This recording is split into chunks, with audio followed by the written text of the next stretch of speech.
Senator Wicker. Well, let me see if I can reel us back, Mr. Chair. You know, this is not my idea of a good time. We have a Republican nominated for Secretary of Defense by a Democratic president. We have every Democrat on the committee supporting him, every Republican on the committee with just as heartfelt reasons to oppose the nomination. Chuck Hagel's wife grew up in Mississippi. She has kinfolk still there. Presumably they wonder why I can't support their kinsman. Mr. Chairman, you say we need a Secretary of Defense, and we do.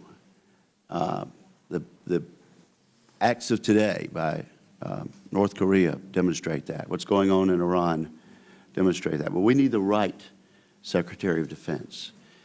And I have to say, sitting there this week with Secretary Panetta, a man who I'd served with, a man who I'm proud to have voted for, I was proud to vote for him at the beginning of his term as Secretary of Defense.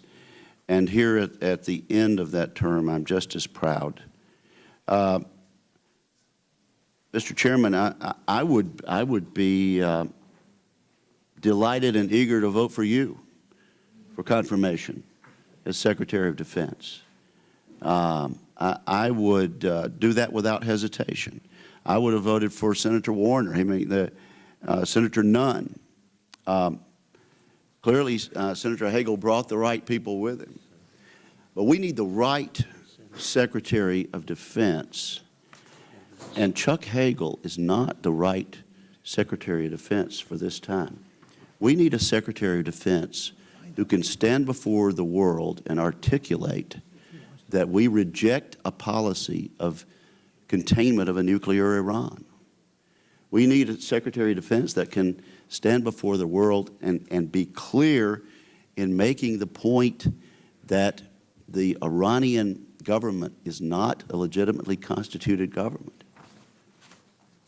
When Senator Hagel made the misstatement about the legitimacy of the Iranian government, Senator Gillibrand had to come back later, explain it to him, walk him back, and help him correct that misstatement. We need a Secretary of Defense who doesn't need help in that regard. And clearly we need a Secretary of Defense who doesn't need to be passed a note saying we're not in favor of a containment policy. He got that wrong, and the chairman had to take a third stab at it and correct the nominee for Secretary of Defense on one of the major issues of the day. Now, you could say that Senator Hagel had a bad day, and it was a troubling performance before this hearing. The members of this committee acknowledge that and know that. But here is my larger objection. Here in Chuck Hagel, we have a senator who made a career out of taking a contrary view against bipartisan consensus positions that have been held across this table and across the aisle and at both ends of this building. There has been a bipartisan, mainstream national security consensus in this Congress on Israel, on our policy with regard to Iran, on our entire Middle Eastern policy, backing Jimmy Carter's Camp David Accords in 1978. And Chuck Hagel, without question, has made a career out of going in front of the cameras, getting invitation after invitation because it was good TV, and making it clear that he was outside that national bipartisan mainstream on all of these crucial national issues.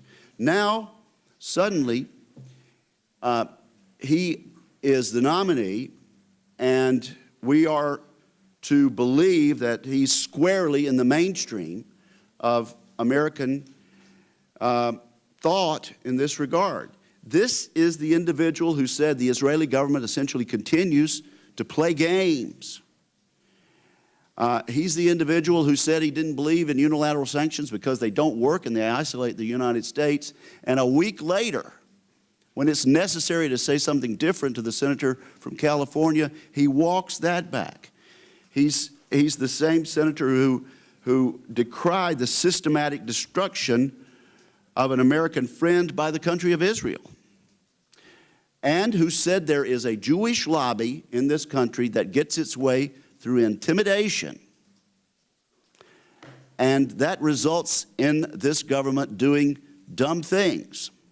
Now, when asked by Senator Graham, when asked by me about the Jewish lobby, he clearly reiterated that he should not have said the Jewish lobby. He should have said the pro-Israel lobby or the pro-Israeli lobby. He told me, no, well, I shouldn't have said intimidate. I should have said influence. So there's a Israel lobby that influences. But what about the dumb things? Well, it finally got to the point where he was just unable to tell Senator Graham anything other than he really just didn't have anything at all in mind.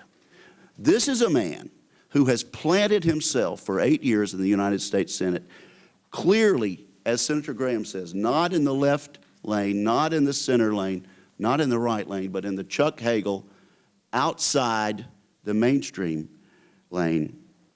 And let me just tell you, my friends, I think we know in our hearts we could do better. Senator King is going to be a wonderful senator. He says this is a job interview. Boy, during that job interview, it occurred to me that the prospective employer would say, we can do better than this. We can do better. The president can do better. I can name several people in this room who could do better, and we need to do it for the people of the United States and for the security of the United States. Thank you, Senator.